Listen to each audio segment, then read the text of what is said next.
l'école du jeu, en partenariat avec la boutique L'Imaginaire. Au-delà de vos attentes.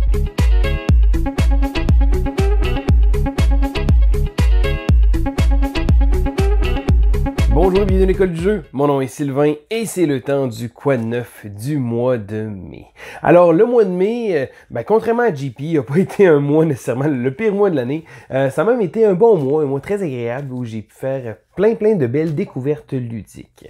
Donc on va commencer avec mes petites statistiques. Alors pendant le mois, j'ai joué 48 parties de 23 jeux différents. Et là-dedans, il y en a 13 que c'était des nouveautés. Donc, on va y aller immédiatement avec ma petite revue de ces jeux-là. Donc, premièrement, j'en ai parlé dans une vidéo dernièrement cette semaine. Ça a été les Journées ludiques de Québec qui sont déroulées il n'y a pas si longtemps que ça. Donc, un événement ludique dans ma ville. Donc, c'est toujours agréable. C'est toujours une belle occasion de pouvoir aller voir les gens. Je vous invite à aller voir ma vidéo si jamais vous voulez voir un peu plus qu'est-ce qu'il y en était. Mais j'ai pas nécessairement parlé beaucoup de tous les jeux que j'ai joués. Bon, je ferai pas le tour non plus de tous les jeux ici, mais je vais immédiatement commencer avec un jeu que j'ai déjà parlé en long et en large sur l'autre vidéo, c'est Sidereal Confluence. Donc, sérieusement, ce jeu-là est vraiment un jeu unique. C'est pas un jeu que je m'attendais à être autant enivré de ce jeu-là. J'ai vraiment beaucoup apprécié mon expérience et j'ai juste hâte de pouvoir y rejouer. Seul bémol, ça prend la bonne situation, ça prend les bonnes personnes. C'est un jeu que, écoute, on a joué à 8 joueurs, donc c'est un jeu de groupe. Faut être avec un bon groupe pour ça. C'est pas nécessairement un jeu que j'achèterais, mais je pense que je vais y jouer à peu près n'importe quand. D'ailleurs, j'ai bien hâte aux prochains événements pour pouvoir faire une partie. Sinon, comme jeu que j'ai joué au jeu Men at Work. Men at Work est un jeu qui en jette visuellement. Donc, quand on le regarde, c'est un jeu de dextérité, il y a des poutres, il y a des petits bonhommes, des petits travailleurs avec, si on veut, des briques dans les bras, des choses comme ça. C'est vraiment un jeu de dextérité simple mais agréable. Ça m'a donné un feeling peut-être un peu le genre que Tokyo Highway a été, mais en moins dextérité fine. C'est le jeu rapide. Sérieusement, c'est vraiment un bon jeu. J'ai vraiment apprécié. J'ai hâte que le jeu fasse sa sortie à plus grande échelle parce que c'est un jeu que je vais me procurer. J'ai vraiment beaucoup aimé. Je pense que, pour le comparer, il y a un jeu comme Meeple Circus qui a été super populaire. Moi, j'ai joué à Meeple Circus. J'ai aimé ça, mais j'ai trouvé que le jeu s'était soufflé vite un peu.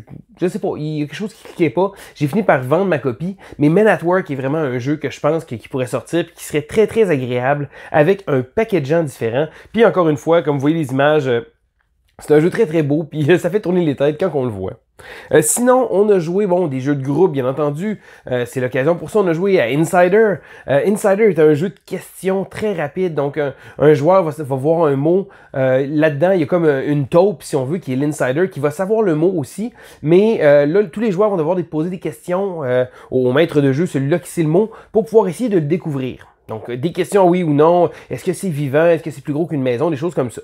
Mais là-dedans, la taupe, donc l'insider, lui aussi va essayer de poser des questions pour amener les autres joueurs à trouver ce mot-là. Au final, on essaie de démasquer c'est qui l'insider. Donc, si quelqu'un avait beaucoup trop d'informations rapides, à ce moment-là, il y a des bonnes chances que ce soit lui, mais ça reste une belle occasion sociale. C'est un beau petit jeu très simple. Les parties durent à peu près 5 minutes. C'est très rapide, puis c'est vraiment le fun à jouer avec beaucoup de monde. C'est un jeu que j'ai d'ailleurs eu l'occasion d'essayer avec des couples d'amis. Donc, des couples d'amis qui sont un peu moins joueurs, puis c'est un jeu qui passe très bien. Je dirais que les gens, la réception est super bonne. Puis c'est toujours agréable quand ça sort. Puis étant donné que ça dure vraiment pas longtemps, c'est un jeu qui vaut la peine d'être joué. Sinon, j'ai vu depuis longtemps que j'achetais pas. C'est pas un grand hit. C'est pas le prochain jeu wow de l'année. C'est le jeu Harvest. Comme vous allez voir la boîte de jeu, ça peut peut-être vous rappeler, les gens connaissent un peu plus les jeux, ça rappelle beaucoup le style de Harbor, qui est un petit jeu de placement d'ouvriers qui est sorti il y a déjà peut-être 2 ou 3 ans. Harbor, encore là, reprend le même univers dans Harvest, mais c'est pas le même designer. Donc oui, ça a été sorti par TMG Games, mais c'est pas une suite de l'autre jeu, c'est même pas le même, comme je disais, le même designer. Dans Harvest, qu'est-ce qu'on va faire? On va faire pousser des légumes. Et oui, c'est une espèce de agricola fantastique, mais en beaucoup plus simple. Donc, on va devoir gérer des ressources pour pouvoir planter nos graines, pour pouvoir les faire fleurir, faire des fruits, des choses comme ça, les récolter. Le jeu est très simple, mais c'est le genre de jeu que moi, il m'accroche. Puis, comme je dis, le look, le côté ferme, mais fait avec beaucoup plus de légèreté. Le jeu dure à peine 5 tours. Les parties sont rapides, 30 minutes, même à 4 joueurs. C'est très rapide à jouer, très rapide à expliquer. Ça ça a un bon petit feeling. Bon, c'est certain, comme je dis, c'est pas un jeu qui va faire mes tops, c'est pas la prochaine sensation qui va arriver, mais j'ai trouvé que Harvest le faisait très très bien. J'ai trouvé aussi un petit côté très intéressant avec l'ordre de tour qui est géré avec des cartes d'initiative. Donc, plus on joue tôt dans le tour et plus on a un bonus faible. Tandis que si on est le dernier joueur à jouer, souvent on va récolter beaucoup de ressources puis on va avoir un petit bonus intéressant. J'ai trouvé que c'est plein de petits mécanismes comme ça qui font en sorte que le jeu coule vraiment bien. D'ailleurs, je veux vous le présenter à la chaîne, probablement ce mois-ci. Je vais essayer de faire une vidéo sur ce petit jeu-là qui s'appelle Harvest et un petit jeu que j'ai particulièrement apprécié. Bon, là, écoutez, je parlerai pas de toutes les expériences de jeux que j'ai joué. J'ai joué à des petits jeux. J'ai joué à un petit jeu à 2 joueurs qui s'appelait Brothers avec mon ami Jeff. Ça a été sympathique. J'ai joué aussi une partie de Secret Hitler. J'en parlerai pas trop. J'en ai déjà parlé dans ma vidéo récapitulative des JLDQ, mais malheureusement, les jeux d'éducation sociale, c'est pas nécessairement mes jeux. Mais souvent, les événements comme ça sont toujours une belle occasion de pouvoir en essayer tout plein. Et parlant d'événements, les inscriptions sont ouvertes. Donc, les gens de Québec, des environs, même partout dans la province, peuvent s'inscrire maintenant au Delirium ludique. Donc, vous allez voir défiler justement, il va y avoir les informations qui vont être en bas dans la description de la vidéo pour pouvoir vous inscrire au Delirium. C'est dans le coin de Québec, donc à Saint-Augustin. Un autre bel événement, donc les gens sont amenés à pouvoir venir sur place, pouvoir rester aussi. Il y a une offre de logis aussi, de nourriture, de repas, service de repas, de cafétéria. L'année passée, l'événement a été un succès, donc ça a vraiment été agréable. C'est un événement que j'ai bien hâte d'aller, donc c'est au mois de septembre. Je vous invite à aller voir leur page pour voir toutes les informations et gênez-vous pas de vous inscrire le plus rapidement possible parce que c'est un événement à ne pas manquer. Maintenant, on va sauter avec d'autres jeux auxquels j'ai joué. Donc, premièrement, on va y aller dans les petits jeux. C'est un petit jeu aussi que je veux présenter à la chaîne. J'aime ça, des petits jeux, des petits puzzles, des petites affaires qui sortent avec tout le monde. Un des derniers que j'ai joué est le jeu Planet, donc de Blue Orange Games. Planet est un jeu visuellement très impressionnant parce que on a dans nos mains un dodécadron, donc une espèce de planète à 12 faces, et là-dessus, on va coller des tuiles, donc des tuiles qui sont magnétiques, on va les placer sur notre planète pour pouvoir créer un beau panorama. Et bon, les différentes tuiles sont séparées avec des types de terrains et on va devoir compléter des objectifs. Donc, exemple, la personne qui a le plus grand désert qui touche à de l'eau. La personne qui a la plus grande montagne qui ne touche pas au désert. Ou encore des paquets de choses comme ça, donc plus de zones différentes. Il y a vraiment un paquet de petits objectifs comme ça qu'on va devoir réaliser au courant de la partie. Donc à chaque tour, les joueurs vont choisir une tuile, vont la placer, et ensuite il va y avoir les objectifs à pouvoir, si on veut récolter, ils vont marquer des points à la fin de la partie. Encore là, ça donne un petit feeling de Carcassonne en 3D, mais je pense que c'est le côté spatial du jeu qui est intéressant. D'habitude, on est habitué de faire un king domino, on va placer nos terrains, des choses comme ça. Mais là, d'avoir le côté sphérique, d'avoir le côté de tourner sa boule, ça fait drôle parce qu'on retourne notre planète, on regarde tout le temps de tous les côtés pour essayer de trouver l'endroit idéal. Malgré le fait que ce soit, bon, comme j'explique, visuellement très beau, ça reste un jeu très simple. C'est pas un jeu, c'est pas nécessairement une mauvaise chose. C'est certain que le jeu est peut-être assez limité dans sa configuration actuelle, mais c'est un genre de jeu qui peut sortir très facilement puis qui est très agréable à jouer. On joue, des fois on en ligne, tu vois, on a fait souvent 2-3 parties de suite. C'est un jeu qui est pas trop long. Puis encore là, le feeling de construire quelque chose, c'est toujours très agréable. Donc le jeu Planet de Blue Orange Games. Ensuite, j'ai joué, bon, encore là, j'en parlerai pas trop, j'ai fait une vidéo déjà sur celui-là, Tiny Towns, un petit jeu, encore là, un petit puzzle, c'est comme je dis, c'est le genre de jeu que j'aime beaucoup, ça. C'est très simple à comprendre, très difficile de bien performer parce que on est la personne qui se met le plus les bâtons dans les roues. Encore là, beau puzzle spatial, essayer de réfléchir un peu à long terme. Des fois, c'est un peu frustrant parce qu'on ne réussit pas à faire ce qu'on veut, ou on s'est trompé, ou on s'est mis le bâton dans nos propres roues, mais ça reste très agréable et un autre jeu que je vous conseille. Maintenant, on va y aller avec des jeux un peu plus costauds. Pas nécessairement du gros poids lourd non plus, mais j'avais souvent parlé à la chaîne, bon, si vous avez écouté les vidéos des jeux de l'année passée qu'on a fait avec JP et Vince, je parlais souvent que j'avais pas nécessairement envie d'essayer Root. Donc Root n'était pas un jeu qui m'avait attiré à première vue. Je sais pas, il y avait quelque chose dans le jeu, je comprenais les mécanismes, je comprends que c'est très asymétrique, des choses comme ça, mais vaste m'avait jamais attiré, puis j'avais comme l'impression de tout ça. Bon, ça en est devenu presque un running gag, parce que souvent on me dit toujours que j'aime tous les jeux. Là, genre, ah non, mais Root, je l'aime pas, j'ai aucune raison de pas l'aimer, mais je l'aime pas. Fait que ça restait la blague, il restait comme ça, mais à un moment donné, la situation s'est présentée avec des bons amis, on s'est retrouvés autour d'une table et on a pu jouer à Root. Et oui, j'ai fait ma première partie de Root. Et bon, bien entendu, j'ai joué le peuple qui a le petit côté engine builder, donc ce qu'on va faire, c'est qu'on va essayer de créer un moteur, puis d'essayer de faire rouler sa machine, puis ben, il faut toujours que la machine roule dans son entièreté parce que sinon, elle va briser, puis il va falloir recommencer. Donc c'est un des peuples, comme je dis dans Root, bon, les gens en ont parlé beaucoup, je pense que j'aurais pas besoin de faire l'expliquer trop en long et en large, mais chaque faction se joue complètement différemment. Et moi, bon, le fait d'être dans mon élément, le engine building, ça a été quelque chose que j'ai beaucoup apprécié dans la partie. Ça a été une partie très agréable, j'ai beaucoup aimé. Probablement pas un achat pour moi, mais c'est le genre de jeu que ça va me faire plaisir de pouvoir rejouer n'importe quand. Encore là, avec les bons amis, des choses comme ça passe toujours bien. Root, un jeu qui est très intimidant au départ à cause de toutes les factions, toutes les règles, des choses comme ça, mais au final, ça coule quand même assez bien, puis le jeu est très sympathique. Sinon, un autre jeu que j'ai joué, c'est un jeu de Queen Games, c'est le jeu Franchise. Donc, Franchise a un look très rétro, très années 50, très dans les vieilles publicités qu'on peut voir. Moi, c'est un look que j'apprécie particulièrement. Le design graphique est très joli. C'est fait par Ian O'Toole, c'est de toute beauté, c'est très des belles. Parce que le plateau de jeu en jette beaucoup, je trouve personnellement. Bon, il y a des gens qui trouvent ça trop cartoon, je sais pas, trop coloré, des choses comme ça. Moi, j'ai trouvé que le plateau de jeu m'attirait vraiment particulièrement.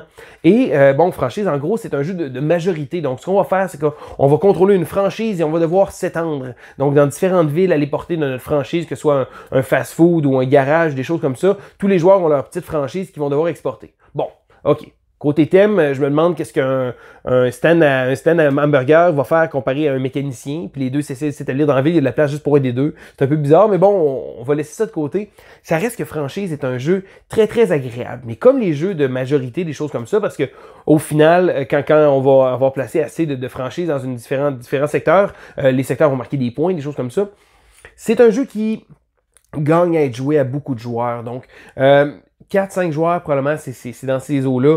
À 2, j'y pense même pas. À 3, vraiment pas sûr. C'est le genre de jeu qui gagne beaucoup à être joué en groupe. Mais j'ai vraiment aimé mon expérience du jeu Franchise. Un bon petit jeu à découvrir si vous aimez ce genre-là. Sinon, j'ai joué à un jeu qui était grandiose. Donc, un grand Kickstarter qui est arrivé il n'y a pas si longtemps que ça. Le jeu Batman Gotham City Chronicles. Alors, dans Batman, c'est quoi? C'est un jeu de miniatures absolument gigantesque avec une tonne de miniatures. Donc, du plastique, il y en a au pouce carré. Mais le jeu a quand même des mécanismes assez bien pensés parce que, bon, c'est un one versus all. Donc, un joueur contre tout le monde, un joueur contrôle les vilains. Les joueurs vont contrôler différents personnages, des choses comme ça. Les mécanismes du jeu, donc c'est pas nécessairement, oui, il y a des dés, mais c'est pas nécessairement juste un dice fest, donc on lance des dés. Les plateaux de jeu, les joueurs ont des cubes d'action qu'ils vont devoir placer dans différents endroits. Donc le concept des cubes d'action est utilisé, est vraiment intéressant. Ça, j'ai trouvé ça bien. Le jeu reprend des mécanismes qu'un jeu avant, qui s'appelle Conan, avait fait. Mécaniquement parlant, ça roule quand même bien. C'est certain que des jeux comme ça demande énormément de préparation. J'ai trouvé que le livre de règles manquait de clarté. Donc, dans le livre de règles, il y a un paquet d'icônes. Donc, en gros, ce genre de jeu-là, c'est certain, il y a beaucoup de stock. Mais sur nos personnages, on a chacun des icônes qui servent rapidement à pouvoir savoir c'est quoi les habilités. Le gros problème avec ça, c'est que il n'y a pas le nom de l'icône. Puis quand on les cherche dans le livre, ils sont en ordre alphabétique. Donc, on cherche dans le livre souvent. C'est vraiment impératif d'avoir une feuille aide, donc un aide de joueur qui va montrer toutes les différentes icônes. Il y en a disponible, je crois, sur Board Game Geek. Mais c'est vraiment un must parce que, bon, il y avait un joueur qui avait la feuille d'aide. Moi, je cherchais dans le livre de règles. C'est vraiment pas convivial. Donc, c'est certain que si on joue souvent, ça va probablement être quelque chose que, bon, on va les savoir à un moment donné. Mais la première prise en main du jeu est vraiment difficile là-dessus. J'en ai joué beaucoup des jeux comme ça, puis je sais pas, je pense que la prise en main a été so-so. C'est certain que le thème me plaît beaucoup, les super-héros, c'est quelque chose que j'adore, mais je sais pas, j'ai joué bon, premièrement, je tiens à dire que le fait de gagner ou de perdre une partie, ça va pas vraiment changer le plaisir que j'ai eu à jouer le jeu. Donc, j'aime ça jouer les jeux pour les différents mécanismes. Si je perds de manière absolument atroce, je trouverais pas nécessairement que c'est un mauvais jeu pour autant. Dans Gotham, dans Batman, j'ai commencé la partie, je me suis fait complètement...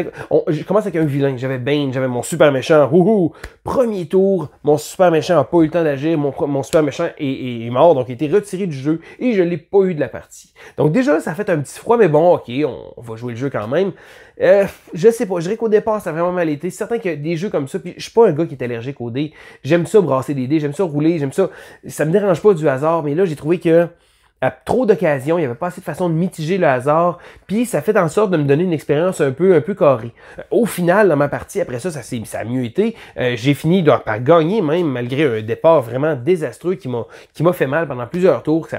Je sais pas, l'agrément du jeu était peut-être ordinaire. C'est certain que si on joue à ce jeu-là, c'est un jeu qu'on doit jouer souvent, puis il y a beaucoup de scénarios, il y a beaucoup de stocks, donc c'est certain que si on commence à jouer avec un groupe de joueurs qui sont très très constants, qui vont jouer souvent à ce moment-là, c'est un super jeu probablement. Mais moi, en jouant les jeux 2-3 parties par-ci, 2-3 parties par-là, j'ai pas vraiment de groupe de campagne, donc je pense pas que c'est un jeu que je vais tenter de me procurer, malgré le thème, malgré le look, j'avais vraiment le goût de l'aimer, mais je l'ai trouvé un peu quelconque. Donc, pas mauvais, juste un peu quelconque pour mon expérience de jeu. Donc, c'est le jeu Batman Gotham City Chronicles. Je continue, encore ma petite liste, ben oui. Hey, j'ai joué à un jeu à 2 joueurs, ça faisait très très longtemps que j'y avais joué, et c'est un de mes jeux à 2 joueurs préférés. C'est un petit jeu de cartes qui s'appelle Shotten Totten. Donc, premièrement, le jeu est une réédition d'un ancien jeu qui s'appelait Battle Line de Reiner Knizia. C'est un petit jeu de cartes vraiment, vraiment génial. Donc, on a différentes pierres au milieu. On va jouer des cartes sur les différentes rangées comme ça. On va devoir essayer de gagner, donc que ce soit en faisant des suites ou en faisant des couleurs pareilles, des choses comme ça, des chiffres pareils. On va avoir 9, si on veut, zones de combat où on va devoir déposer au maximum 3 cartes éventuellement. Le jeu fait en sorte que le but, c'est de réussir à montrer, à gagner chacune de ces pierres-là pour qu'on puisse les prendre. Très simple, très rapide. J'ai joué tellement de parties de jeu-là, mais je l'ai ressorti, ça faisait longtemps. C'est un jeu que j'aime beaucoup, ça demande à y penser, le jeu encore là, très simple, mais ça demande un petit pensez-y bien.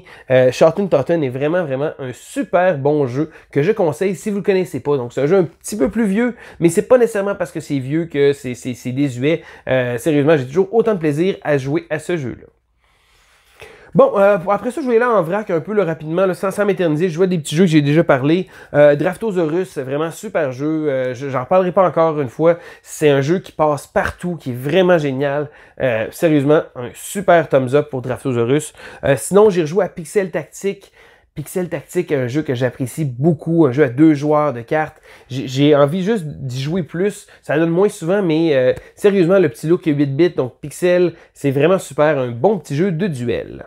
Aussi, j'ai pu jouer, puis ça, je m'éterniserai pas trop longtemps parce que je vais faire une vidéo très très bientôt sur la chaîne. J'ai reçu le jeu Towers of Arcanos. Donc, les Tours d'Arcanos, un jeu que j'avais très hâte de voir, un jeu visuellement très très beau. Bon non, malgré les dés, malgré les tours, c'est pas un jeu de dextérité. C'est un jeu relativement simple, mais comme je dis, je veux vous le présenter à la chaîne. J'ai joué 2 petites parties, ça va venir. Je veux le jouer de plus en... avec un peu tous les modules qu'il y a pour pouvoir vous donner un avis complet éventuellement, mais à suivre une présentation très très bien. Ça fait donc le tour de mes expériences de jeux du mois, donc les différents jeux que j'ai joués que je voulais vous parler. Quoi à venir au courant du prochain mois? Bon, je l'ai déjà dit un peu dans ma vidéo. J'aimerais ça vous faire une vidéo sur Planète. Sur Harvest aussi, je vais continuer ma série des tops à travers les années, donc j'ai beaucoup de plaisir à revisiter chacune des années comme ça, en trouvant mon top 6 qui va. D'autres tops à venir aussi, là, j'ai des petites idées en arrière de la tête. Je pense que j'ai plus d'idées que le temps pour les faire, donc c'est pas toujours évident. On essaie de trouver le temps de pouvoir sortir un paquet de vidéos. Ce serait juste de moi, là, j'ai vraiment hâte de vous présenter un paquet de choses. Bon, c'est vrai, il y a Arcanos aussi, les tours d'Arcanos que j'ai très très hâte de vous montrer. Un paquet de choses à venir. Donc, si vous avez aimé la vidéo, mettez un petit pouce en l'air, ça fait toujours du bien au moral. Si vous n'êtes pas abonné à la chaîne, abonnez-vous. On est facile à trouver, on est sur Facebook, sur Instagram, un peu partout. Sur les réseaux sociaux, on est très actifs. C'est toujours le fun de pouvoir discuter avec vous. Vous, c'est quoi? Y a-t-il des jeux dans lesquels que j'ai joué qui vous intéressent, qui aimeraient qu'on en parle un peu plus en détail? Sinon, des jeux que vous n'avez pas aimé, des choses comme ça. C'est toujours agréable de discuter avec vous dans les commentaires. Alors, c'était Sylvain pour l'école du jeu et on se dit à la prochaine!